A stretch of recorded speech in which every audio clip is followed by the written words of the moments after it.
오늘 창세기 37장 우리 12절로 24절의 말씀을 보면 어쩌면 요셉이라고 하는 사람이 이 야곱의 아들 가운데 등장을 하면서 가장 큰 시련이 아니었나라는 생각을 하게 됩니다. 형들에 의해서 형들은 그를 죽이고자 하는 어찌 보면은 최악의 이러한 고난을 당하는 모습을 봅니다마는 요셉을 우리가 생각할 때에 그는 바로 완벽한 사람처럼 생각이 되어집니다마는 요셉도 완벽한 사람은 아니었다. 완전한 사람은 아니었다. 그에게도 부족한 부분이 많았다라는 거죠.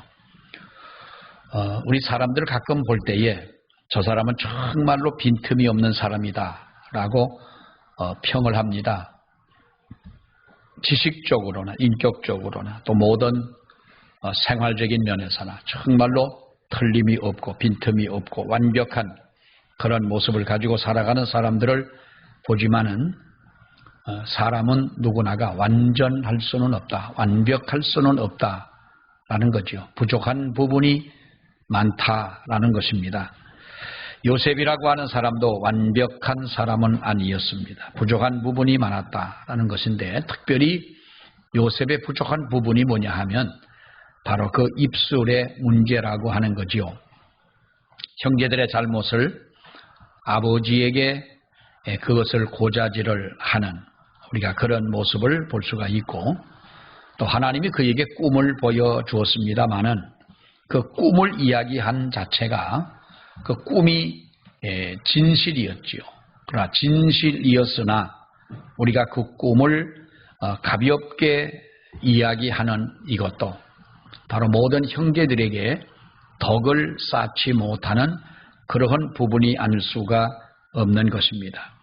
그야말로 젊었을 때에 그는 이렇게 입술을 지혜롭게 사용하지 못해서 그가 이러한 고난을 겪게 되었다라는 것입니다. 우리 사람이 그렇습니다. 없는 것을 꾸며서 하는 것은 거짓말이지만은 있는 사실 자체도 우리가 그것을 할 말이 있고 안 할 말이 있는 것이며 또 할 만한 분위기가 있는 것이고 이 말을 할 분위기가 아닐 때가 있는 것입니다. 다른 사람의 이야기도 그러죠. 다른 사람의 이야기, 전혀 없는 것을 마치 거짓말로 이렇게 이야기를 하는 것은 아주 나쁜 것입니다만은 그 사람에게 사실 없는 것이 아니라 있었던 일들이라 할지라도 우리가 그 발설을 하게 된다면 그것이 바로 명예훼손이 되는 것이지요. 그래서 우리는 정말로 어떠한 부분에서도 우리가 완벽하게 세상을 살아갈 수는 없으나 특별히 믿는 사람에게는 우리가 이 입술을 사용하는 이 문제만큼은 정말로 하나님 앞에 기도하고 또 한 발짝 뒤로 물러서 보기도 하고 우리가 템포를 늦추고 한 번 더 우리가 고민을 해보고 사람 참을 인자 3번이면 하루에 3번이면 뭘 면합니까?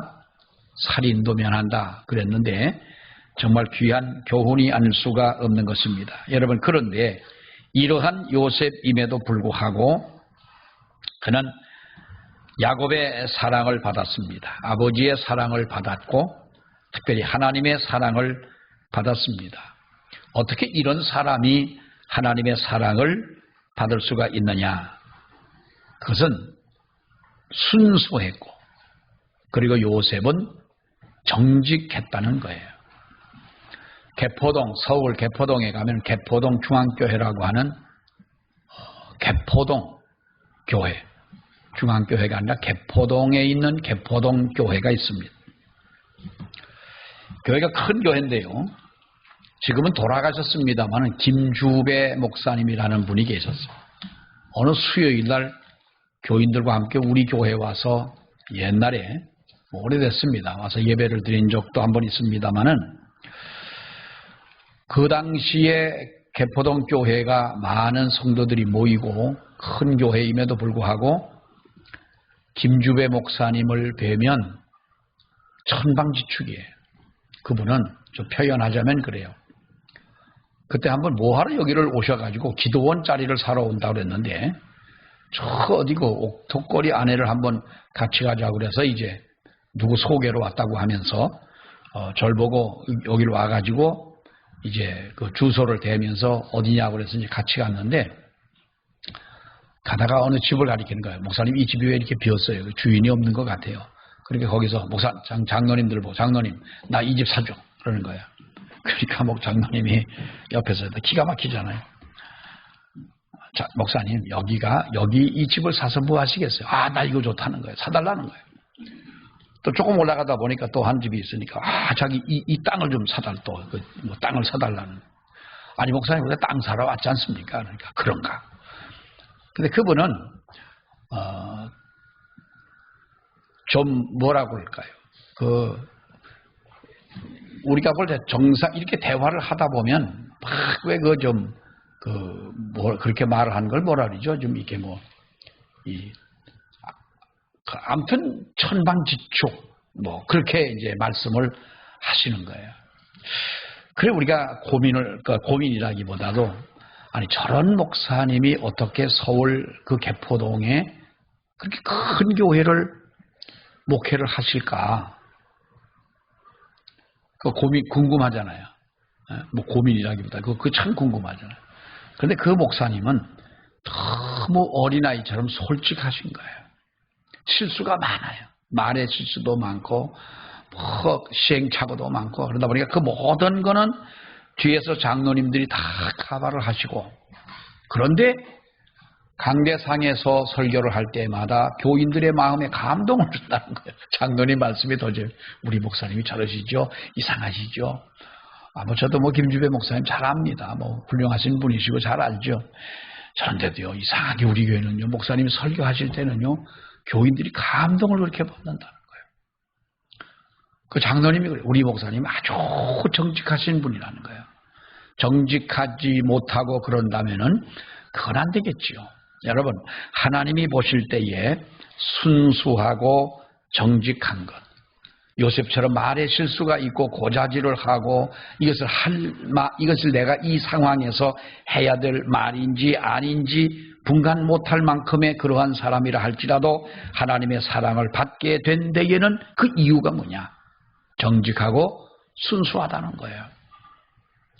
사실 우리에게 순수함이라는 건 없잖아요. 우리 어른들이 되고 나서 절 보세요. 여기를 보세요. 봐요. 눈 이렇게 하면 순수하지 않은 것 같아요. 뭔가 속이고 있는 것 같아요. 뭔가 감춰놓고. 우리에게 진정 순수함이라는 것이 과연 있느냐. 여러분 무엇이든지 바로 이 요셉의 성격은 자기의 마음속에 있는 것을 감출 수 없는 숨기지 못하는 바로 그러한 성격을 가지고 있었다라고 하는 거예요. 그래서 그는 바로 이렇게 자기의 말 때문에 자기가 이렇게 발설하는 것 때문에 바로 고난도 받았지만은 그는 바로 하나님 앞에 이 정직함과 순수함 때문에 그는 바로 성공적인 사람이 되었다라고 하는 것입니다. 자, 무엇보다도 바로 그 요셉의 성공적인 삶을 살 수 있었던 것은 무엇이냐? 순수함과 정직함도 있지만은 여러분 그가 가진 바로 그 꿈 때문에 그는 하나님 앞에 성공할 수가 있다는 거지요. 창세기 37장 5절과 7절에 있는 말씀에 보면은 연거푸 그가 하나님 앞에 꿈을 꾸었습니다. 근데 연거푸 꿈을 꿨는데 그 내용은 다르지만은 그러나 그 의미는 거의 여러분 동일한 이러한 꿈을 꾸지 않습니까? 곡식단이 절을 한다든지 별과 달들이 자기 별을 보고 절을 한다든지 하는 것은 그 의미는 같은 꿈인데 바로 이러한 꿈을 가진 사람이기 때문에 어쩌면 정직했고 또 이런 꿈을 가진 사람이기 때문에 그가 바로 순수하지 않았느냐라는 거죠. 우리가 조금 알면은요, 조금 아는 사람은요 무식한 사람보다 못합니다. 여러분 학문도 깊이 그 공부하고 연구하는 분들을 보면은 어린애들 같아요. 이 대학 교수도 그렇잖아요. 대학 교수도 보면은 우리 요즘에 가끔 텔레비에 나오는 100세가 넘으신 104세인가요? 김영석 박사 같은 그런 분을 보세요. 이 나와서 강의하는 걸 보세요. 그분을 얼마나 겸손하고 얼마나 아이 같은지 몰라요. 정말 순수한 분이신 거예요. 그 숭실대학교에 그분의 친구라고 그 친구분이라고 그럽니다만은 그 안병욱 교수라고 하는 분이 계셨어요. 그 철학 교수기도 하고 한데 그분의 강의를 저도 여러 번 들어봤습니다만은 그분들의 하시는 말씀을 보면은요, 우리처럼 소리를 지르지도 않고요, 악을 쓰지도 않고, 그런데도 그 일반 학문을 강의하는데도 그 젊은 사람들에게 소망을 주고 꿈을 주고 감동을 주는 거예요. 왜 그러냐? 깊은 경지에 다다랐다.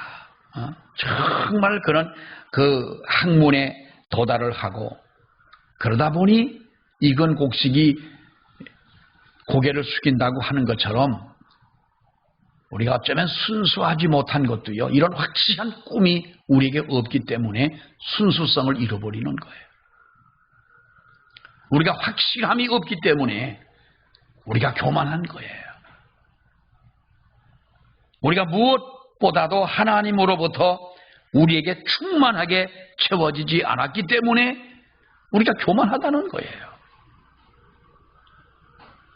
꿈이라고 하는 것은 무의식의 확장으로 생기는 것이다 라고 말하지 않습니까?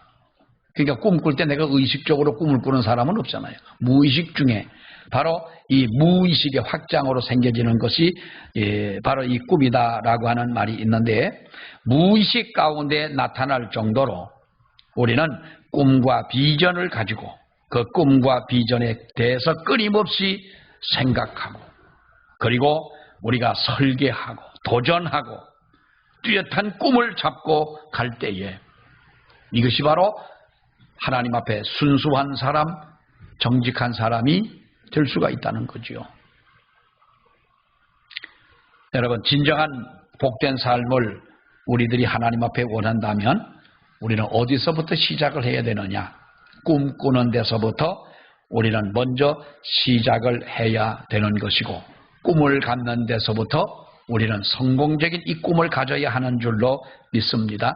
꿈이 있는 한 사람은요, 꿈이 없는 사람보다 강할 수밖에 없다고 하는 겁니다. 여러분, 이런 말이 있죠. 회사를 보면은 기업을 일으킨 한 사람의 그 힘이 3,000명, 5,000명, 10,000명의 사원들보다 더 세다는 거예요. 더 강하다는 거예요. 기업을 세운 사람은요, 기업주는요, 자기 기업에 대해서 불평하는 사람이 어디가 있겠어요? 원망하는 사람이 어디가 있습니까? 근데 나머지 보면 요즘에 사람들을 보게 되면 우리가 조금만 회사에서 자기들의 권리에 어떠한 손해를 보거나 이익의 손해를 본다면 요즘 가만히 있는 사람이 어디가 있겠어요? 내 회사가, 내가 다니는 이 회사가 침몰을 하고 망하는 한이 있더라도 끝까지 투쟁한다고, 투쟁 빨간 글씨로 막 써가지고 아주 하지 않습니까? 그러니까 기업을 일으킨 한 사람의 힘이 불평하는 사람 3,000명, 5,000명보다 그 힘이 강하다. 왜 그렇습니까? 기업을 일으킨 한 사람의 꿈이 수천 명의 사람들이 가지고 있는 의식보다 강하기 때문에 그렇다고 하는 거예요.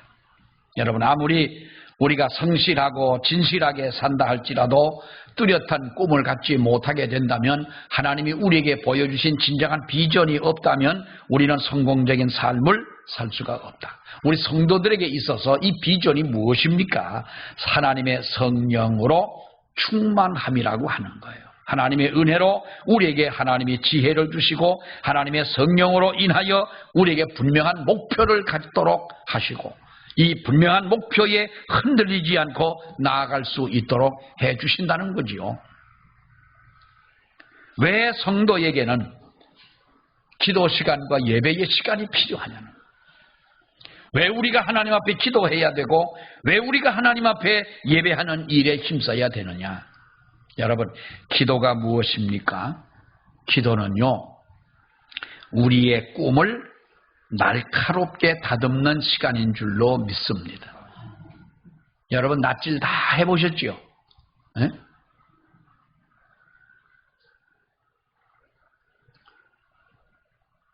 어떻게 저렇게 잘 주무실까 싶기도 해요.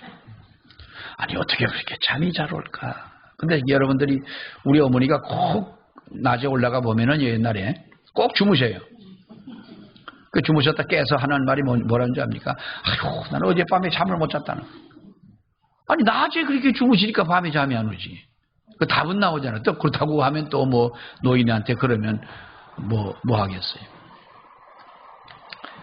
사랑하시는 자에게는 잠을 주시는 도다. 기도 시간은 우리의 꿈을 날카롭게 하는 거예요.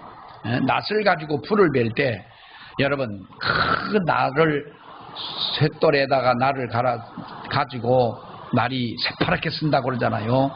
새파랗게 날이 선 낫을 가지고 풀을 베면 얼마나 잘 깎입니까? 소리 없이 깎입니다. 그런데 이 낫을 날로 서지 않고 무뎌진 것을 가지고 여러분 풀을 깎으려고 하면은 그게 되겠습니까? 성도들에게 기도하는 사람과 기도하지 않는 사람의 차이가 그겁니다. 기도는 꿈을 날카롭게 하는 것이고, 예배는 우리의 절망을 버리고 하나님 앞에 꿈을 사는 시간이 예배 시간인 줄로 믿습니다. 그러니까 예배는 꿈을 갖는 것입니다. 꿈을 사는 것이요. 하나님이 우리에게 꿈을 부어주시는 시간이, 그리고 하나님 앞에 기도할 때에 우리의 꿈이 날카롭게 되어진다고 하는 거예요. 여러분, 믿음은 그렇지 않습니까? 우리 현실이 어떻든 현실 속에서 우리가 하나님 앞에 꿈과 비전을 가지고 내일을 보는 것이 우리가 믿음의 사람이 아닙니다. 그러니까 믿음은 무엇입니까? 우리 믿음이라고 하는 것은 히브리서에 말한 것처럼 보이는 것에 보이지 않는 것의 실상입니다. 내일에 대한 것이 불투명하다 할지라도 우리는 진정한 이 꿈을 가지고 살아가는, 그러나 이 꿈이라 꿈을 가진 성도는 다 평안하냐? 여러분, 그것은 아니죠. 우리가 성공적인 삶을 살려면 반드시 뚜렷한 꿈과 비전이 있어야 하지만 우리가 찬란한 꿈은 쉽게 이루어지지 않습니다. 행복이라고 하는 것, 행복한 가정을 꾸미고 살고 싶다. 이게 누구나 갖는 꿈 아니겠어요? 그러나 여러분, 어떤 분이 TV에 나와서 그럽니다. 은퇴직을 하고 이제 몇 년 동안 어디 시골에 가가지고 이제 부부와 살면서 와이프가 서울에 있는데 내려와라 해도 와이프가 안 내려가는 거예요. 왜요? 아니, 외주처럼 살다가 무슨 은퇴직을 하고 시골에 가서 뭘 살겠어요? 안 내려가는 거예요. 그런데 이제 이 남편이 서울에 가가지고 부인을 어떻게 꼬셨는지 아무튼 꼬셔가지고 이제 시골에 그 장만한 집에 가서 이제 있는 거예요. 처음에는 이 부인이 뭐 싫은 거죠.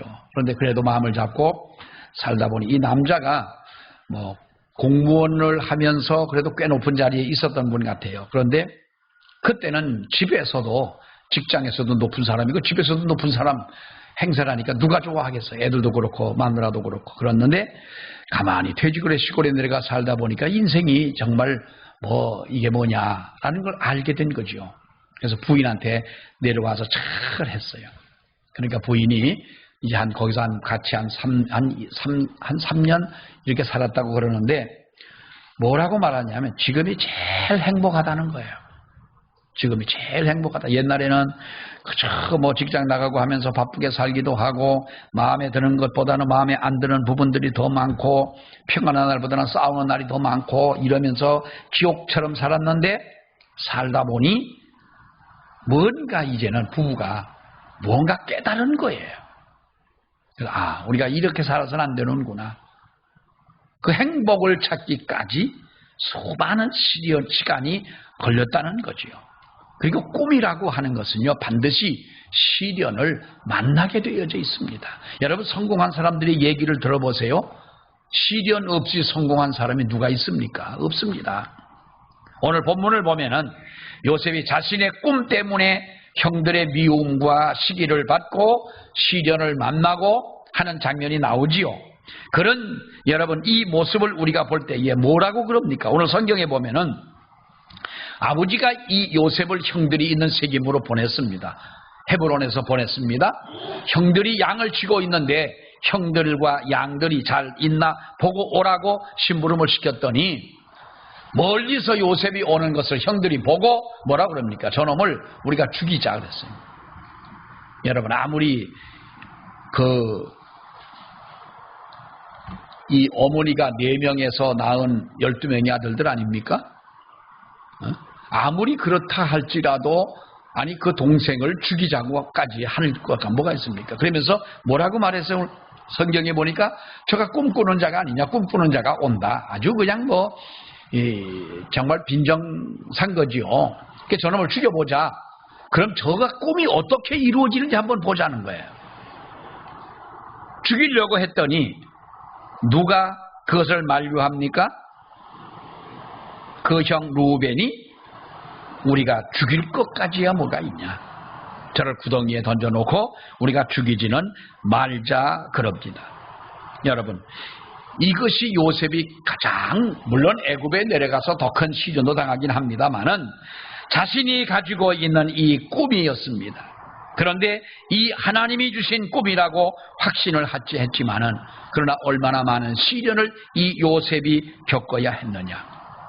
그럼에도 불구하고 우리가 이 성경을 보게 되면 여러분, 요셉은 13년 동안 애굽에 내려가서 총리가 되기까지 30이 될 때까지의 13년 동안이나 그는 꿈을 붙잡고 있었고 그의 입술로 한 번도 불평이나 원망이나 형들을 미워하는 이러한 모습이 전혀 없었다는 거예요. 어떻게 그런 마음을 가질 수가 있느냐는 거죠. 우리 같으면 아니 왼수지고 말지 않습니까? 형들이 나를 죽이려고 했는데 또 애굽에 팔아버렸는데 그렇게 나를 미워했는데 그 형들을 어떻게 원망하지 않을 수가 있겠느냐는 거예요. 원망하지 않고 불평하지 않고 시기하지 않고 형들을 정말로 욕하지 않은 바로 이 요셉이 무엇 때문에 어떻게 그럴 수가 있었느냐. 여러분, 하나님의 살아계신 바로 그 역사, 하나님이 함께 하시는 바로 섭리와 손길, 하나님이 나와 함께 한다는 사실을 그가 믿었기 때문에 그는 원망하지 않은 줄로 믿습니다. 자꾸 원망하다 보면은요, 우리가 사람이 부정적인 사람이 되고요, 내 마음이 황폐해져요. 우리가 요즘에 보면은 치매 걸릴까봐 겁낸다 하는 것이 모든 사람들의 입버릇처럼 됐어요. 치매 걸리면 어떡하냐? 안 걸리면 되잖아. 어?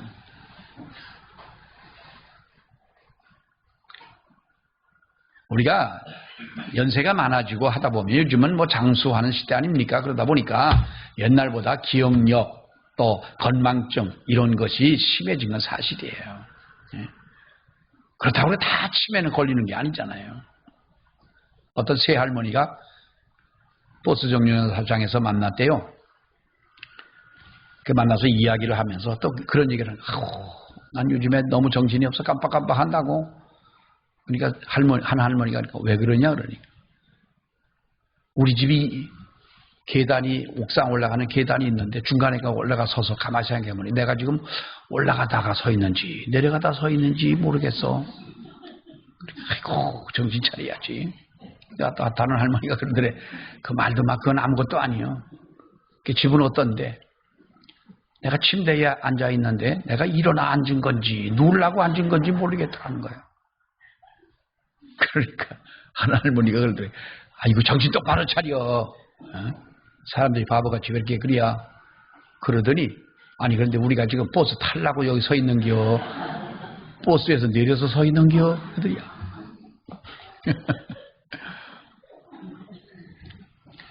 그건요, 우리가 나이가 들다 보면 옛날 같으면요, 60 넘은 노인들이 동네 별로 없었어요. 그래서 회갑을 하고 잔치를 하고 온 동네 잔치를 하잖아. 일갑자를 살았다고, 60을 살았다고, 뭐, 그렇게, 그래서 회갑하면서, 여러분 그렇지 않습니까? 근데 60이 뭐요? 아이고, 두 60을 살잖아, 이제는. 두 60. 그러니까 기억력은 좀 떨어져요. 그런데 중요한 것은 우리가 정신을 바짝 차리고 살아야 되는 것은 사실이에요. 예? 정신줄을 놓지 말라고 그랬잖아요. 어떻게 안 놓고 삽니까? 하나님 앞에 우리가 믿음으로 살아야 되는 줄로 믿습니다. 어떠한 상황에서라도 원망하지 않고 불평하지 않고 하나님이 주시는 내 꿈을 잡고 하나님 앞에 나아갈 때에 하나님은 우리를 영적으로나 육적으로 하나님의 은혜를 베풀어 주실 줄로 믿습니다. 이것이 여러분 하나님의 은혜지요. 내가 저 사람이 치매 걸렸는데 나도 저 사람의 나이가 되면 나도 그렇게 하면 어떡할까? 자꾸 이렇게 염려부터 하니까 염려하고 근심하고 불평, 이 부정적인 우리의 마음이 생각이 들고 마음속에 쌓이고 이것을 입으로 표현하면 내게는 여러분 정말 엄청난 그 상처가 되고 이것이 충격이 되어지는 거예요. 그러니까 우리는 말로 표현한 것과 안 한 것과의 차이가 엄청나다고 그러잖아요. 뭐 언어학자들의 이야기뿐만 아니라 우리가 심리적으로 보더라도 미워하는 사람을 만납니다. 그런데 미워하는 사람을 만나서 우리는 그 미워하는 것을 표현 안 하고 그냥 지나가면 모르지만 당신을 미워하는 미워함을 입으로 표현할 그때에 내게 입는 데미지는 더 크다는 거예요. 엄청나다는 거예요.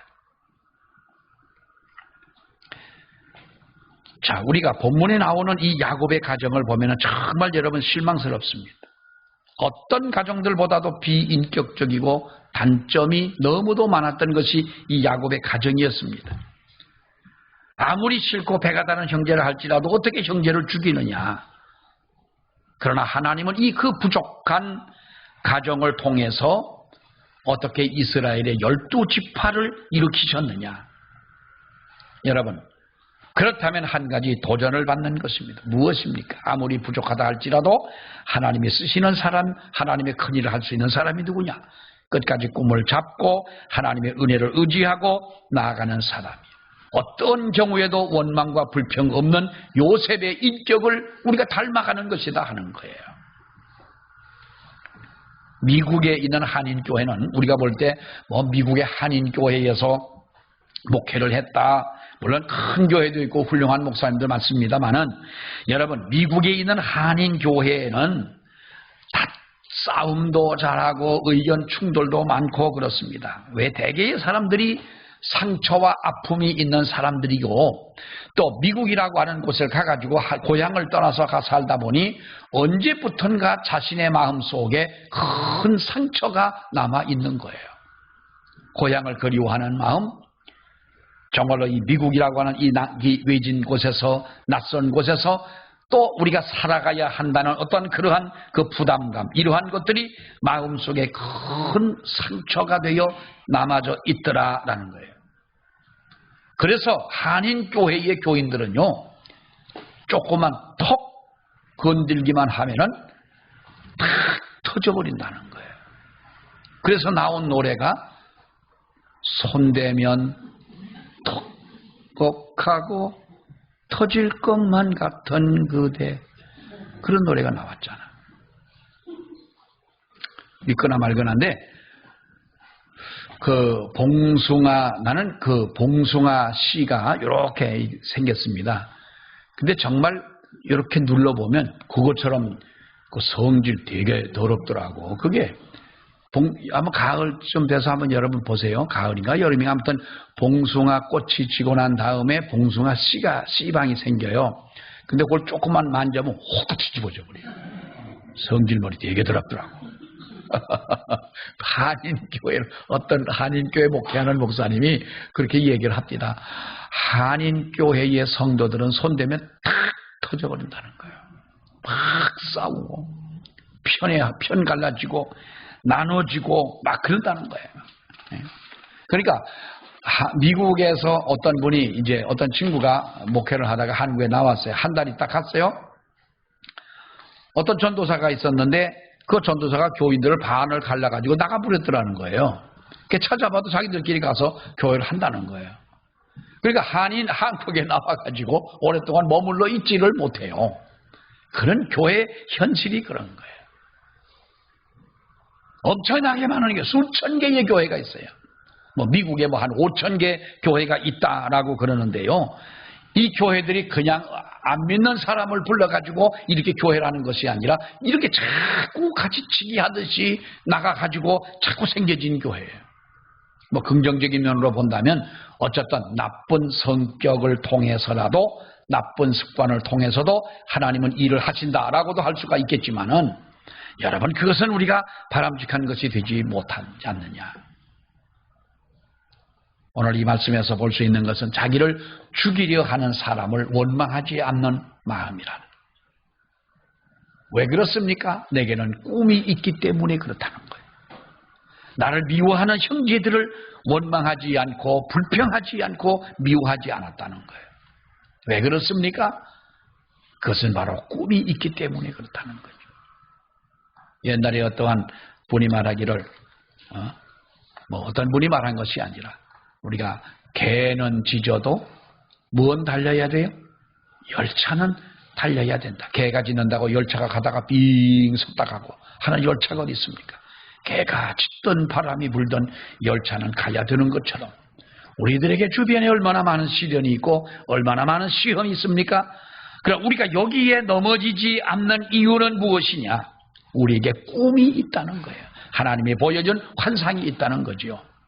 이 꿈을 붙잡고 한 주간도 승리하는 우리 모두가 되시기를 축원합니다. 기도하겠습니다. 하나님 은혜를 감사합니다. 주께서 저희를 사랑하셔서 허물 많은 요셉이었지만은 그가 가진 꿈을 통하여 하나님이 주신 환상을 붙잡고 아버지 앞에 살아갈 때에 여러 많은 실수가 있었지만 정직함과 순수함이 하나님 앞에 상달되어지며 하나님 앞에 붙들림 바가 되어 아버지께 영광을 돌리게 된 줄로 하나님 믿습니다. 아버지 우리에게도 이 꿈을 주셨고 이 소망을 저희들에게 주셨사오니 우리도 흔들리지 아니하며 아버지 앞에 나아가는 저희들 되게 하여 주시고 무슨 일을 만나든지 감사함으로 영광을 돌리며 하나님이여 승리하는 우리 모두가 되게 하여 주시옵소서. 예수님 이름으로 기도하옵나이다. 아멘.